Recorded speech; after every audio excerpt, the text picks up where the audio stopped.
बाबा महाकाल के प्रांगण में महाकाल का उत्सव, सच में हम सब सौभाग्यशाली हैं।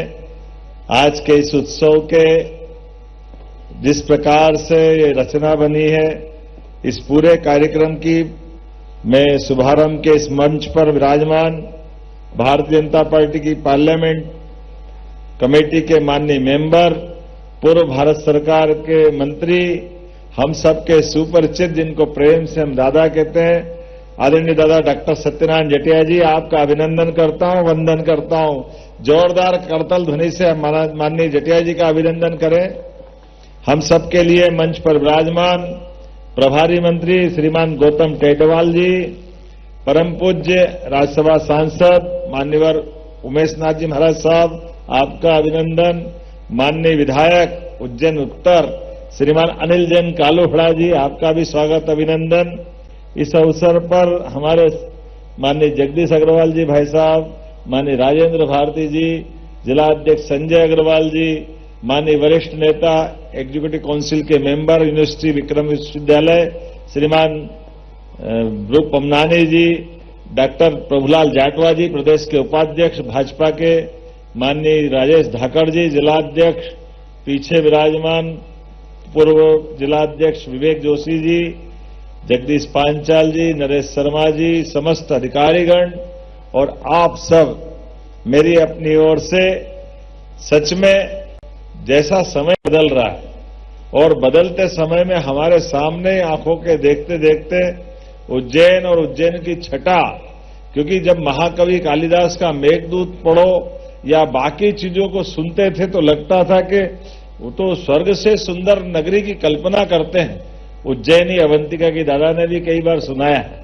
अरे ऐसे समय में स्वर्ग से सुंदर, सच में आप ड्रोन से फोटो अगर हम लेते हैं तो हमको लगता है कि इसकी रचना इतनी सुंदर तो वो कितनी सुंदर होगी, क्या आनंद आता देख करके। सच में हमारी अवंतिका नगरी की छटा स्वर्ग की उस नगरी से कमतर नहीं हो सकती। और जो कल्पना के साथ बाकी चीजें जोड़ी गई, जैसे ये अपने इसी वाल के ऊपर अगर अपन यहां जहां बैठे बाबा महाकाल के महोत्सव का शुभारंभ कर रहे हैं, तो ये राजा भोज 1000 साल पहले अपने अवंतिका में आए।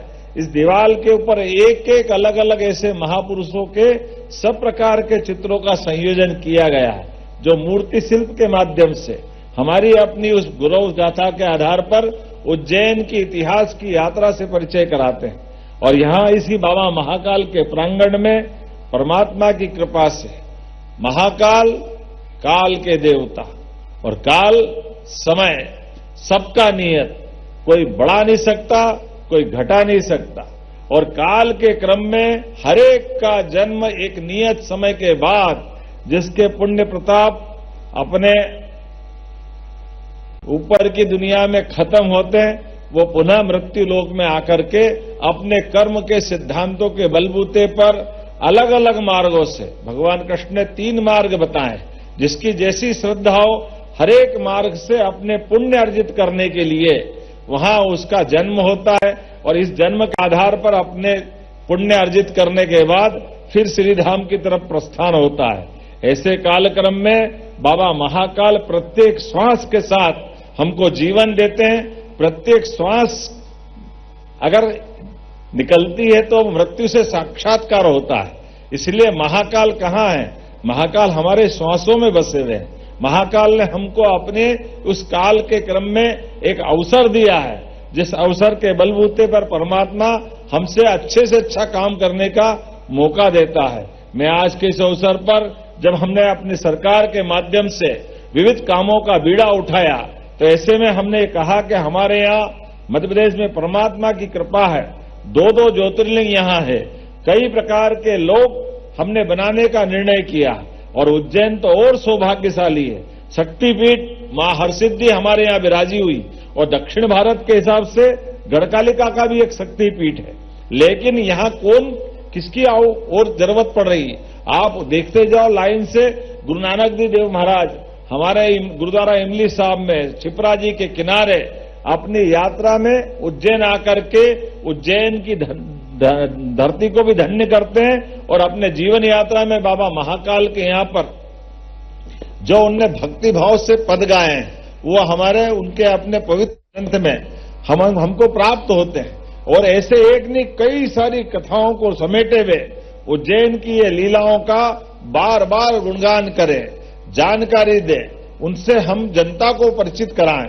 इसीलिए शासन के लेवल पे जिस प्रकार से धार्मिक पर्यटन के आधार पर उज्जैन और प्रदेश की पहचान बन रही, अलग अलग प्रकार के हमारे सभी क्षेत्रों के माध्यम से लोगों को रोजगार भी मिले, जानकारी भी मिले, उज्जैन से उनका संबंध भी जुड़े, मध्य प्रदेश से संबंध जुड़े। इसलिए अभी तक हमारा श्रावण महोत्सव होता था। मुझे इस बात की प्रसन्नता है कि श्रावण महोत्सव भी हमारी 2002-03 की सरकार के बाद ही प्रारंभ हुआ। लेकिन अब हमने कहा कि बाबा महाकाल के महालोक के बनने के बाद जब बड़ी संख्या में हमारे श्रद्धालु आते हैं तो इनके लिए और नए नए प्रकार के इस प्रकार के कार्यक्रम का संयोजन किया जाए, जिनके माध्यम से उनकी आस्था बाबा के प्रति और बाबा का आशीर्वाद भी मिले और हमारे इस लंबी यात्रा में उनको जीवन भर यहां से उनका स्मरण जुड़े।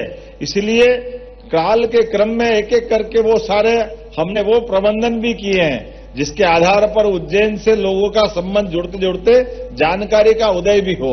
इसीलिए जब हमने गुड़ी पड़वा का पर्व प्रारंभ किया तो गुड़ी पड़वा के प्रारंभ के साथ विक्रमादित्य के काल से इतिहास जोड़ करके दुनिया के अंदर शासन की सुव्यवस्थाओं का उच्चतम मापदंड आजादी के 2000 साल पहले उज्जैन का एक लाल भारतवर्ष को पूरा आजाद करा करके शकों की आक्रमणकारी नीति को परास्त करते हुए सुशासन की उच्चतम मिसाल कायम करता है। ये हमारा सौभाग्य है। ये विक्रमादित्य की नगरी बाबा महाकाल के आशीर्वाद से दुनिया में एक अलग प्रकार से जानी जाती है। वो काल भी हमको याद है, विक्रमादित्य के जीवन की 32 पुतलियों का सिंहासन, उनके नवरत्नों की छटा, जिसके आधार पर बाद के क्रम में कई लोगों ने अपने आप को विक्रमादित्य के समान उनके मार्ग पे चलकर के उपाधि पाने का प्रयास किया। वो 1000 साल पहले राजा भोज का काल हो, परवर्ती काल में मुगल काल में अकबर ने भी नवरत्नों की जो अपने यहाँ दरबार में जगह दी थी वो विक्रमादित्य की वो नकल उतारने का प्रयास किया था। उनके बजाय हम वापस उज्जैनी पे आते हैं तो उज्जैनी के अंदर सावन महोत्सव ये हमारे बाबा महाकाल की सवारी जब निकलती है प्रत्येक सोमवार उसकी रचना बनाई थी। फिर गुड़ी पड़वा के आधार पर अर्थात अब यहां से 3 महीने बाद शिवरात्रि तक उसको लेकर के आए हैं कि शिवरात्रि से लेकर के गुड़ी पड़वा तक 1 महीने लगातार उज्जैन में मेले लगेगा। ये हमने पिछले साल से प्रारंभ किया था, ये हर साल कायम रहेगा।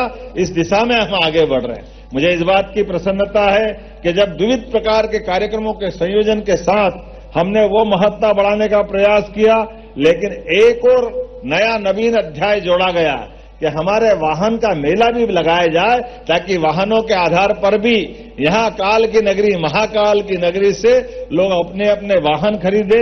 इसलिए ग्वालियर और उज्जैन में पुनः हमने ये मेले की छूट दी है ताकि इसका लाभ भी यहाँ आकर के यात्री दर्शन भी करे, आनंद भी ले और अपने वाहन को अगले साल के लिए, परिवार के लिए, कामकाज के लिए और विकास के मामले में साक्षी बने। उससे उसी के साथ साथ इस बार एक और नवीन अध्याय जोड़ा है। हमारे वन संपदा की बहुत अद्भुत धरोहरें है। ऐसे में वन्य मेला एक तरह से भोपाल में लगता था, अब 5 दिन का वो मेला भी यहां दशहरा मैदान पे प्रारंभ किया जाएगा ताकि वनों की औषधि, च्यवनप्राश, सभी प्रकार के इलाज, बहुत सारे प्रकार से हमारे अपने वन्य जीवों के और वन्य जीवन में बहुत सारी चीजें मिलती है जिसका प्राकृतिक चिकित्सा से लेकर सभी प्रकार की जगह हम उसकी महत्ता महसूस करते हैं। तो उम्मीद कर रहे हैं कि ये मेले के क्रम में अब ये नया संक्रांति का मेला, क्योंकि संक्रांति ये तो वास्तव में बाबा महाकाल का ही आशीर्वाद है। जब आज हम देखते हैं 5000 साल पुराना भगवान कृष्ण का या महाभारत का वो युग, जब अपने शरीर के प्राण छोड़ना भी है तो भीष्म पितामह ने तीरों की सैया पे सोना मंजूर किया है। अपने प्राणों को अपने योग बल से हमारे शरीर भी अगर छूटे कितनी पवित्र गीता और कितना अच्छा ज्ञान और सब प्रकार से हमारी सनातन संस्कृति की धारा में क्या क्या मिलता है। मृत्यु भी हो तो कैसी हो, जीवन भी हो तो कैसा हो, हमारे हाथ से काम भी हो तो कैसा हो। मृत्यु की कल्पना कब की गई?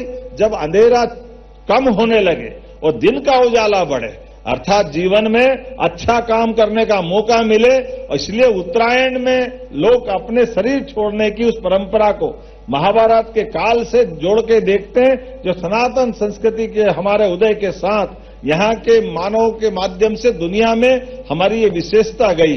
जब मैं आज के इस अवसर पर श्रावण महोत्सव के समान महाकाल उत्सव की शुरुआत कर रहा हूं, तो ये सुंदर संयोजन है।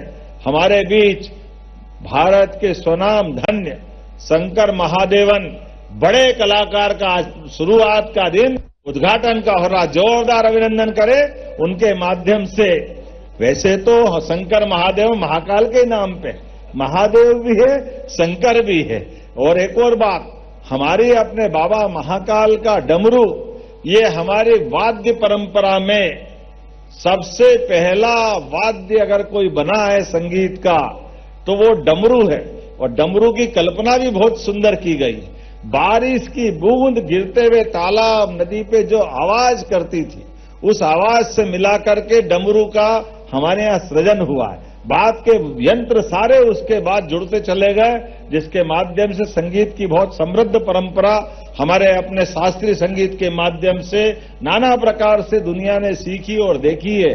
मेरी अपनी ओर से आज बाबा महाकाल के इस महोत्सव के शुभारंभ के अवसर पर मेरी शुभकामना भी है, बधाई भी है और उम्मीद करेंगे कि ये क्रम लगातार बढ़ता जाएगा।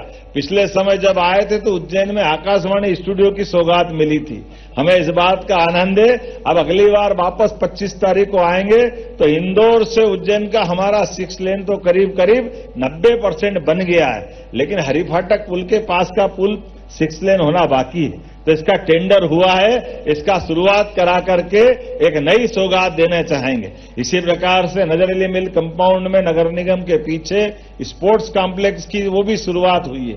ये सीमस्त बाईपास का एक बड़ा रोड भी है। इतनी सारी बातें हैं, बताऊंगा तो थोड़ा टाइम लग जाएगा, लेकिन आज तो हम आनंद ले रहे हैं बाबा महाकाल के प्रांगण में। बाबा महाकाल की कृपा से हम कौन करने वाले हैं, हमसे सोचने से होता क्या है।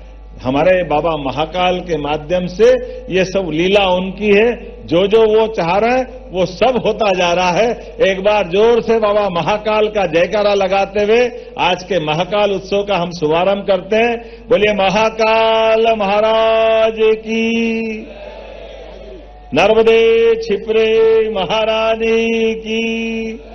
25 तारीख को शीतकालीन समय में राहगिरी की आदत भी है, तो हम सब राहगिरी में भी मिलेंगे और दिन भर के अलग अलग कार्यक्रमों में मिलेंगे।